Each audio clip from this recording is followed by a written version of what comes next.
तो स्वागत है आप सबका हमारी एक नई वीडियो में। और आज की जो वीडियो हमारी होने वाली है एक चमत्कारी बचाव और हाल ही में हुए भीषण हादसे के बारे में। तो इस हादसे की शुरुआत, इस कहानी की शुरुआत वहाँ से होती है जब एक लड़की की किस्मत ने उसकी ज़िंदगी बदल दी।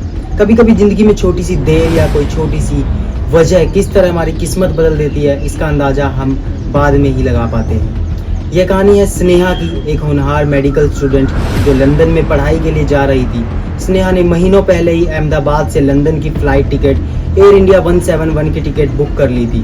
उसके माता पिता, रिश्तेदार सब उसे एयरपोर्ट छोड़ने आए, लेकिन जिस दिन उसे उड़ान भरनी थी उसकी सुबह उसकी तबीयत अचानक बिगड़ गई। पेट में तेज़ दर्द, बुखार। डॉक्टर ने सलाह दी कि फ़्लाइट मत लेना, जिसकी वजह से स्नेहा की फ़्लाइट मिस हो जाती है। वह बहुत अफसोस करती है और रोने लगती है और अपनी फ़्लाइट को कैंसिल कर देती है।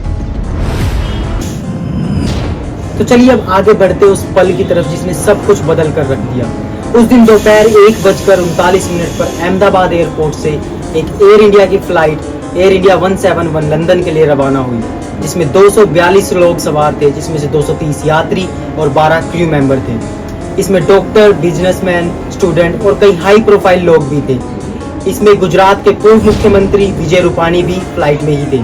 फ्लाइट ने उड़ान भरी, लेकिन महज 30 सेकंड बाद ही कुछ बदलाव आया। अचानक पायलट ने मेडे सिग्नल भेजा और विमान ने तेजी से ऊंचाई खो दी, लेकिन लोग सीट बेल्ट पकड़े हुए बैठे और दुआ कर रहे थे। विमान बेकाबू होकर अहमदाबाद के मेडिकल कॉलेज हॉस्टल से टकरा गया।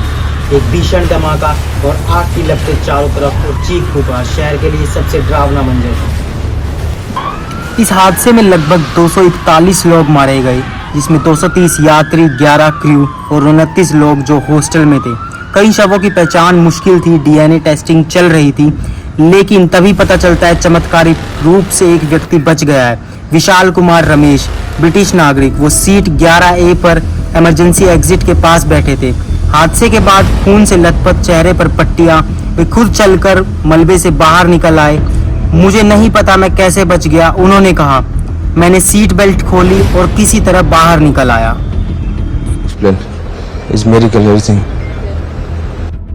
उनका भाई जो कुछ सीट दूर बैठा था हादसे में चल बसा। विशाल ने अस्पताल से निकलते ही अपने भाई की अंतिम यात्रा में भाग लिया।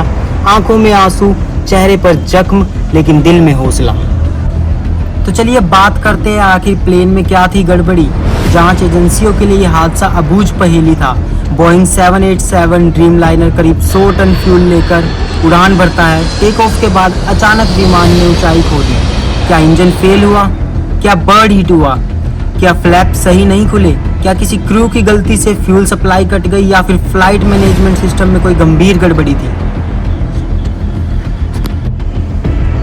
फ्लाइट डेटा रिकॉर्डर और कॉकपिट वॉइस रिकॉर्डर बरामद किए गए। कॉकपिट वॉइस रिकॉर्डर, जिसे हम ब्लैक बॉक्स भी कहते हैं, इससे पता चला टेक ऑफ के दौरान सब ठीक था, लेकिन अचानक दोनों इंजन बंद हो गए।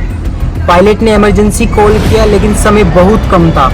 फ्लैप्स और स्लेट्स भी सही पोजीशन में थे। शुरुआती जांच में किसी भी बड़ी मेंटेनेंस चूक या पायलट की जानबूझ और गलती के संकेत नहीं मिले।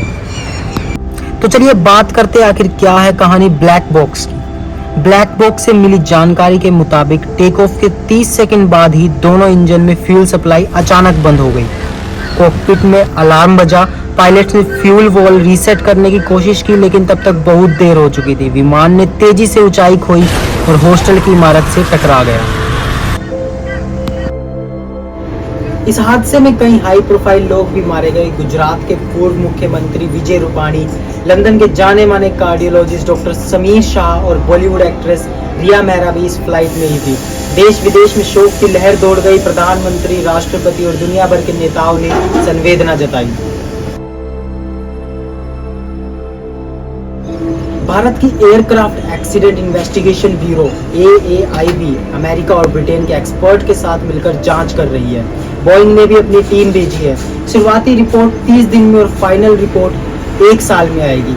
एयर इंडिया की बाकी बोइंग 787 फ्लाइट की भी जांच की गई है, लेकिन कोई भी तकनीकी या भारी समस्या अभी तक हमें प्राप्त नहीं हुई। तो चलिए बात करते हैं स्नेहा की कहानी पर वापसी की। स्नेहा जो उस दिन बीमार पड़ गई थी, जब उसे ये खबर मिली उसकी फ्लाइट क्रैश हो गई है, तो उसे यकीन नहीं हुआ। उसे लगा जैसे भगवान ने उसे नया जीवन दिया है। उसके माता पिता ने कहा, बेटा कभी कभी जो होता है अच्छे के लिए होता है। स्नेहा ने अपने दोस्तों और सोशल मीडिया पर अपनी कहानी शेयर की। मैं आज जिंदा हूँ क्योंकि मैंने अपनी किस्मत पर भरोसा किया। अंत में मैं आप सबको सिर्फ ये कहना चाहूँगा कि अफवाहों और कहीं सुनी बातों पर ध्यान ना दें, सिर्फ फैक्ट पर विश्वास रखें और फैक्ट जानने के लिए हमारे चैनल को सब्सक्राइब करें और वीडियो को लाइक करें और कमेंट्स करके अपनी राय जरूर बताएं। धन्यवाद। जय हिंद, जय भारत।